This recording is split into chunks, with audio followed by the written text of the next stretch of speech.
He's the Chief of Business Development at Renegade Radio, Malaysia's premier podcast network. As the resident podcast rainmaker, he produces shows for clients who want to share powerful conversations with the world. He's the host of multiple podcasts, including Pod Lovers Asia, covering the Asian podcasting ecosystem. Please welcome Norman Chella.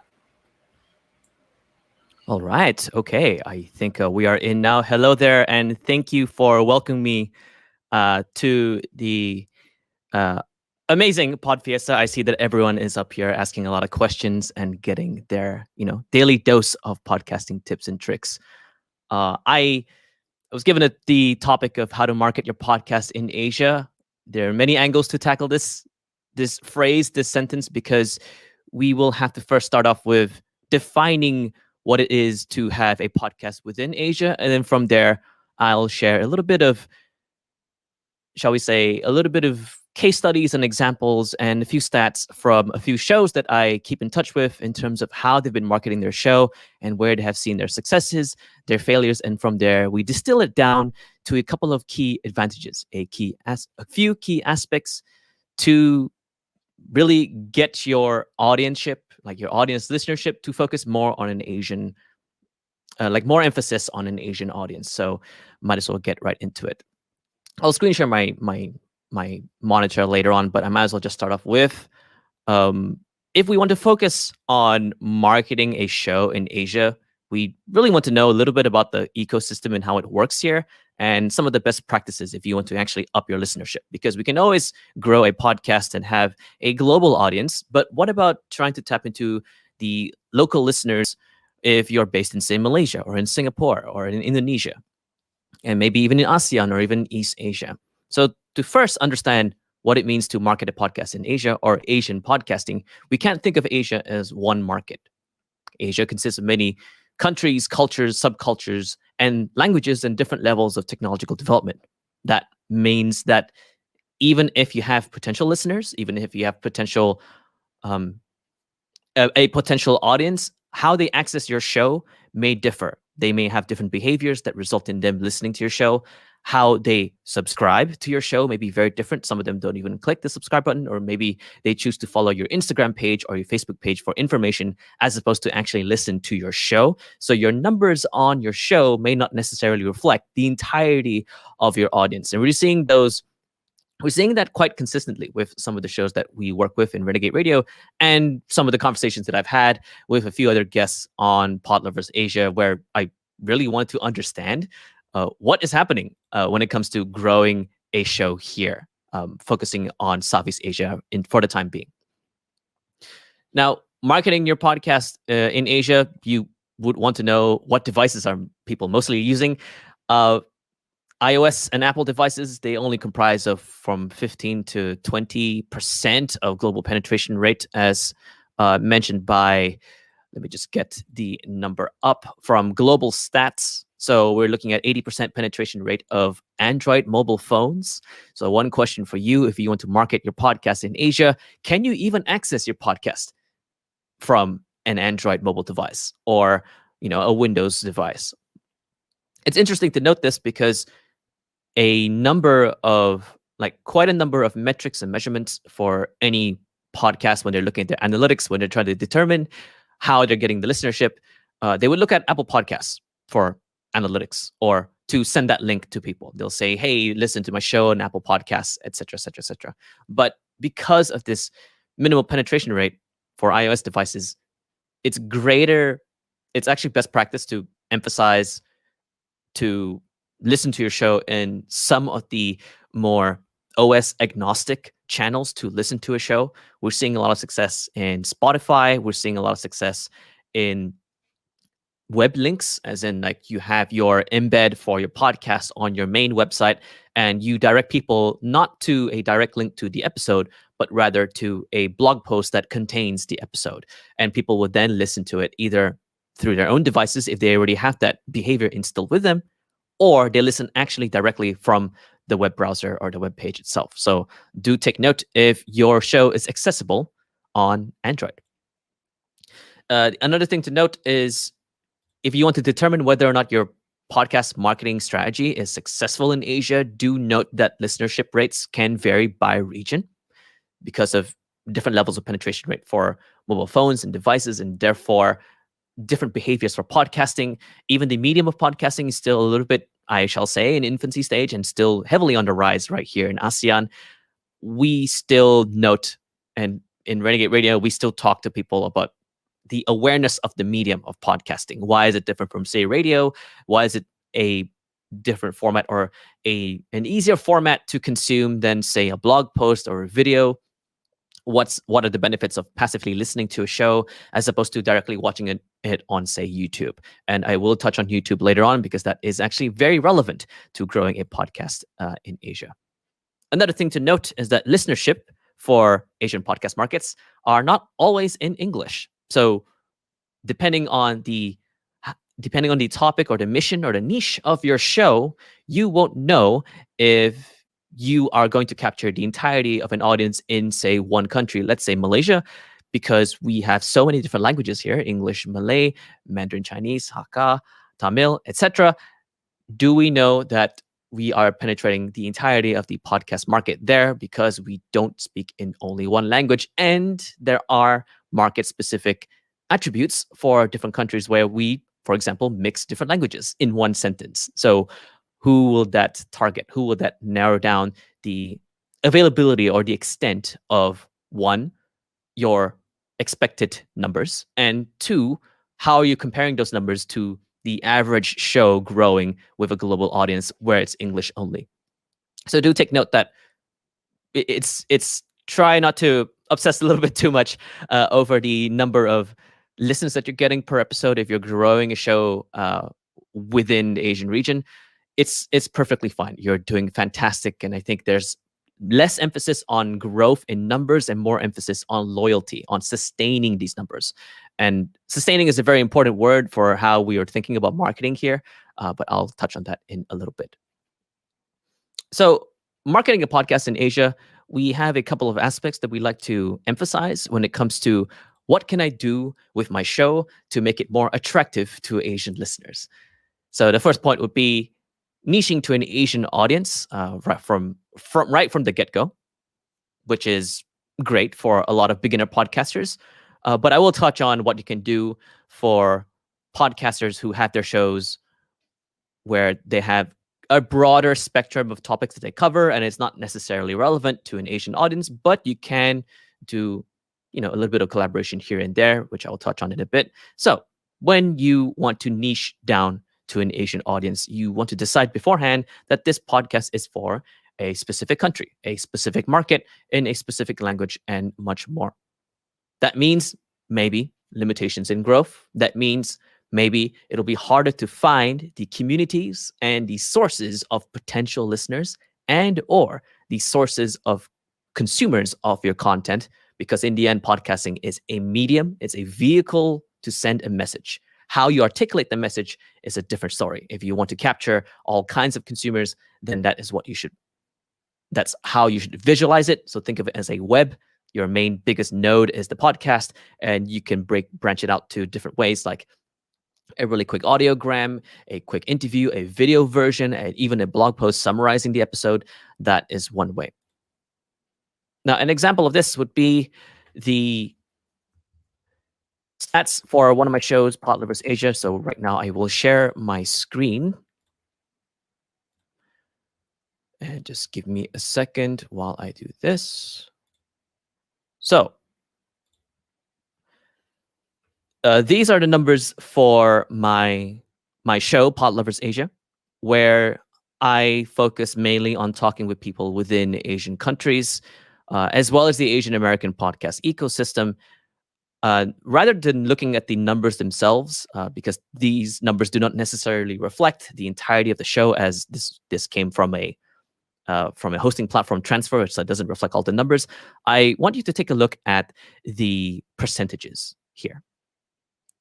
Now, percentages are very interesting because we have Asia downloads at 50% of the entirety of my listenership, as compared to, say, North American listeners at 24, 25%.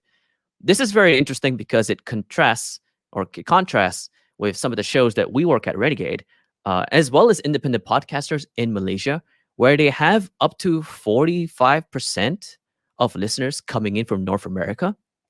And one potential reason that is why that is so is that organic discovery of podcasts, the behavior of such, is normalized within North American audiences. Therefore, it will be most likely or much easier for them to actually want to search for shows related to this topic or related to the mission behind your show or to this episode or to this guest that you've just interviewed that is based in Asia. And then they search on it, in Apple Podcasts, and they think, oh, this is fantastic. This is amazing. This is very important because we are seeing a lot of that in Malaysia as well as in a lot of Singaporean podcasts. Their analytics state that a large percentage of them have listeners from North America, even if they have niched down to an Asian audience. So as much as we emphasize niching down to an Asian audience to limit to increase the relevance for, say, our local listeners, you're still going to get a large percentage of listeners, a significant percentage, to be from North America. So do take that into account when you're trying to niche as much as possible. Don't think of it as a failure that you're still seeing, say, more listeners from outside as opposed to inside.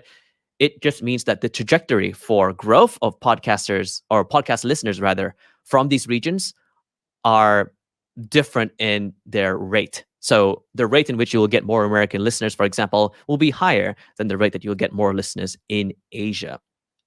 That I think that's what these are some of the hypotheses that we're testing out here within the circle. So it's pretty fantastic to see it like growing consistently over time. But I hope to test that with greater granularity of data.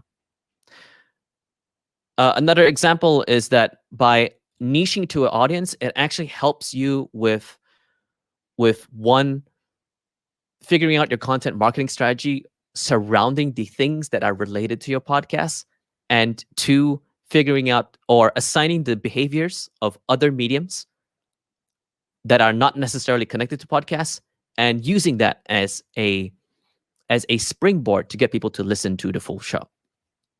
One of the guests on Pod Lovers Asia is Nathaniel Fetelvero from Tech in Asia, and Tech in Asia is a publication covering the media and tech startup scene across Asia. So they've already niched their brand within Asia, the entirety of Asia, and they'll only talk about all things Asia, which is fantastic, right? It's all in good, and they have assigned their podcast content marketing strategy to be in parallel with their content marketing strategy as a publication. So their blog posts come out Mondays, Tuesdays, and then they have a set time where it'll be coming out during, say, lunchtime, where people are most likely to want to take a break and either listen to a show or read a blog post. And by assigning micro posts or summary posts and or Instagram stories, they are able to funnel a number of readers for their brand and convert them into podcast listeners. It's amazing because we don't really talk about podcast marketing as, oh, this is how you get more listens, this is how you get more subscribers by not marketing the podcast enough. This is more of a secondary level where we talk about creating content that talks about the podcast, but the CTA or the call to action there is to listen to the full show if you want more information, right? And this kind of practice is becoming more common here because there is still the critical mass of regular listeners. Because the listenership rate, it varies by region, it's not big enough to make us want to recommend that you should only focus on growing your show by growing your show. One way is to look at it is to, what are some of the indirect ways to market your show? We've seen some success in that. We've seen some podcasts that are repurposed into video format. We've seen some podcasts that are repurposed into summary videos or mini video essays, as well as audiograms that are shown on Instagram stories.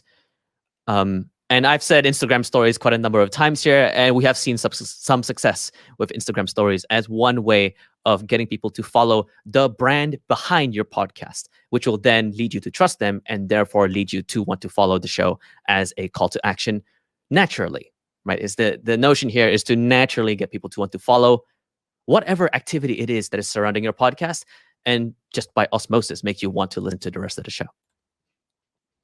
Now, the other interesting attribute is community component.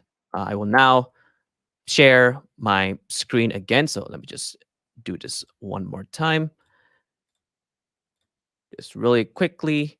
So this is the stats for one of the shows that Renegade Radio is working on called Two Book Nerds Talking. A little bit about them.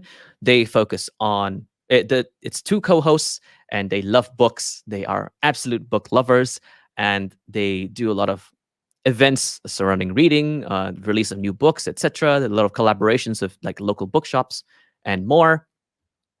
And they have a huge Facebook group.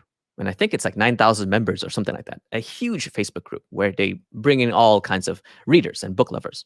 And they have this podcast, Two Book Nerds Talking. And they're seeing a number of success. What they do to maintain and a great number of listenership is one, to niche down to Asian literature, and two, to broaden it out, testing the waters here and there with a couple of episodes of, oh, let's expand to global literature, or let's expand to other authors coming in and wanting to do their book tours, etc. And that has resulted in, not sure if you can read that, but I will just read it out for you. Malaysia at 45% or 46% of listenership for this show. So that's close to one country at 45% listenership. That is crazy because most of the time it's spread out to Southeast Asia or East Asia. And they do cover different kinds of literature all across the region, all across the continent, rather. Yet they have focused on, yet their audience consists of mainly one country. And we were asking ourselves why. And it's because they do a lot of their feedback loops and their marketing strategies all across their Facebook group that is running concurrent with their show. So they already have an amazing community component that will continue the conversation beyond the listener listening to the show. Either any person who is a fan of the show or a fan of these two co-hosts, they will choose to, one, oh, I want to join the Facebook group because I want to talk about reading books, or two, listen to the show. If they pick path one, they will be there and they'll be part of the environment where they will just naturalize themselves with the rest of the community to talk about books and talk about reading. So they will accept the social media posts that are coming in where they're talking about the release of the new episode. Any hype posts, they're talking about upcoming books and they have an episode that is concurrent with that. This is when the funnel for Facebook members leading to more and more listeners of the show grow. Now, I say this, and they're niching down, yet we still see, and I'm not sure if I can read this properly, but I think that says around 35% of listenership is in the US. Once again, that is still another pattern of US or North American listeners naturally discovering these shows, no matter where they're from. So even if you niche down, there's only so much you can do before you're trying to achieve unless you have an expectation as to I want 80% of one country to be listening to my show, then it'll be very difficult to achieve such. But I don't think you should be focusing too much on percentages, only to use it as a way to dictate, oh, should I start thinking about content within this region to resonate more with the audiences here? But that should not be a measurement of your success. It should only just be an observation, an insight, right? Now, the last part is star power. So star power is a very interesting attribute that we see in a lot of podcasts here, where if you are starting a podcast and you already have an audience, it is a lot easier to have loyal listeners from the very beginning if you want to actually market a show for the first time, like ever, right? If you already had a really large following, it's a lot easier for you to gain listenership in these countries, especially if you have star power from a different medium. And the reason why I think of this as an attribute that is essentially great or useful for marketing a podcast in Asia is because we are seeing a number of influencers and YouTubers within the Southeast Asian space creating a podcast and getting a spike in numbers really, really quickly. And this is reflective of a subset, sorry, not a subset, an aspect of culture within many Asian countries where we like to follow celebrities, influencers, notable people, KOLs, key opinion leaders in specific fields, no matter what the format is. So they're seeing some success where you have these YouTubers who have large numbers and large subscribers on their channel, and once they create another branch for their entirety, their content network, which is a podcast, star power ends up becoming an influence as to the spike and the sustain of the numbers that we see for a lot of Asian podcasts. Now, this doesn't mean that you should be a celebrity before you should start a podcast. No, it just means that there is your followers, your subscribers, your body of work in other mediums outside of podcasting will have an impact on your overall listenership if you're starting a show and you're marketing it in Asia. People will want to look at what you've done before they would decide to follow you, before they would decide to listen to you. This means that a lot of comments, a lot of conversations, a lot of interactions with listeners, at least within Malaysian podcasts, actually stop at the social media channels that they are active in. Once again, Instagram is a big one. We're seeing numbers for Instagram and LinkedIn. Those are the two main channels. Facebook is a huge one if you have a community that is actually heavily related to that.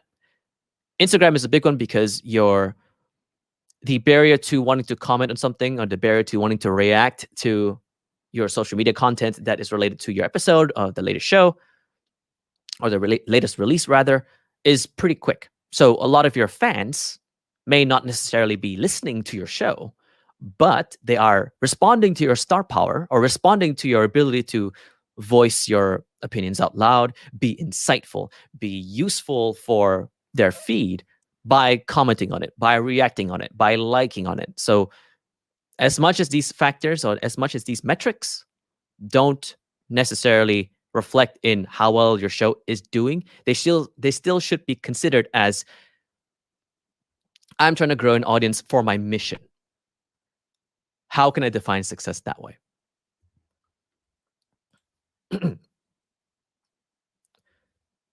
Now, if you want to tap into this space for Asian markets, it's with all of that being said, right before, there are a few ways to tackle it. There are a few best practices, of course. You have to make sure that you have your Podchaser page ready so you can collect reviews and comments and more there. Once again, not everyone has an iOS device, so they can't give you a review. So best to lead them to your Podchaser page, which is the best place to get one, because it's the IMDb of podcasts, so you can collect all of your interesting data there. So make sure to get that, and make sure to have a start here page to get the best out of when you have a new listener. What's the best way to catch up with all the interesting content and episodes that you've already created, and to ensure that that is accessible from their favorite app, and ensuring that that app is available on Android. We normally like to emphasize Spotify as one way of listening to a lot of our shows that are geared towards pop culture, geared towards politics, geared towards a lot of conversational shows. 9 times out of 10, it tends to be Spotify for a lot of people who want to listen to the show. And so Spotify and YouTube. A lot of people here also like to listen to the shows on YouTube, even if it's just a thumbnail and you're listening to the show. They would still just want to access the content or the episode just by clicking on a YouTube link and then just letting it play in the background. It is how we're seeing it. With all that being said, it's kind of difficult to say, how to market your podcast in Asia. These are Asia-specific things that you should do. I feel like a lot of these tips I'm about to give are very universal. The only thing is, these tips or these methods have just been the ones that are consistent and has resulted in growth in the markets here over and over and over again. So for us, like for example, in Renegade, we emphasize, like we're trying to develop a new system for marketing a podcast, and we're calling it the spike and sustain marketing.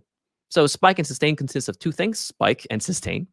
And spike a spike means any activity that allows you to see a spike in listenership or a spike in the growth of your show. So this could mean landing a high profile guest.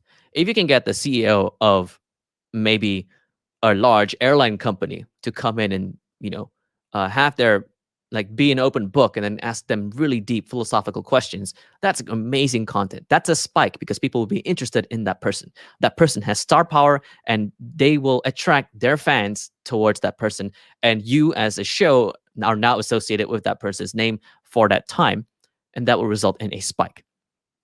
Sustaining is when you want to sustain and capture as much of the listener metrics that have come in as a result of your spike. So your goal is to make sure that people know that you're active, you're relevant to their feed, and that you're alive.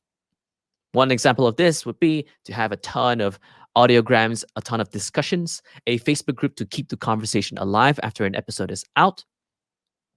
Because the point of sustaining is to reduce the time decay in which the numbers for your listenership will go down. So we're seeing a number of success for Asian podcasters where, one, they would actually post less on social media. But when they do post, it's on discussions and interactions and Instagram comments and Facebook comments and events and the podcast guesting somewhere instead. And some of these shows, they're not even weekly. They're not even fortnightly. They might even be just on demand. Yet they're still seeing numbers spiking and sustaining. The point is, when you focus mostly on social media posts on, like, Monday, Wednesday, Friday, etc., etc., etc., a lot of that is just sustaining and letting people know that there's an episode out. The spike is weaker than expected, so you will only result in an emphasis on the sustain. That's what we're saying where there might be a flaw there. So when you want to market your podcast here, there's actually greater emphasis on omni-channel marketing, where we want to see the growth in, say, Instagram, on Facebook, as opposed to how can I get my podcast stats up? How can I get my listenership up? No, the correct question here is, what can I do to excite people to come to my show? And what can I do to sustain the conversations surrounding my show?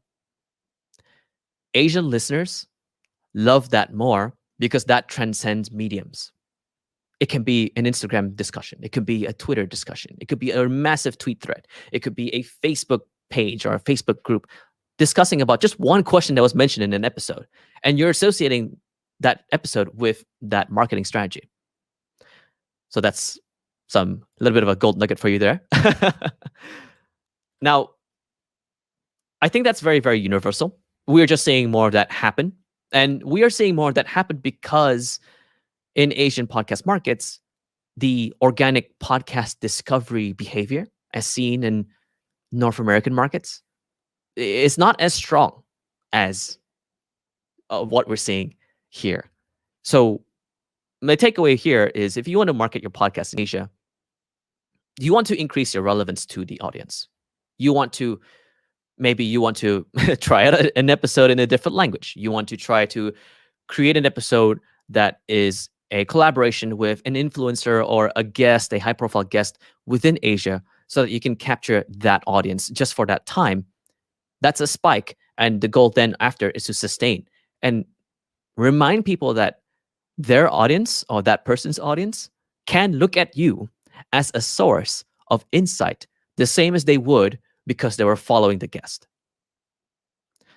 And that's just a matter of repurposing that, or trying to get that feeling over and over again in many different social media channels, as you, an independent podcaster or a podcast agency, as much as you can possibly do. For us, we've seen success in Instagram. We've seen success in LinkedIn for more B2B corporate conversational podcasts, for more professional shows, branded podcasts rather.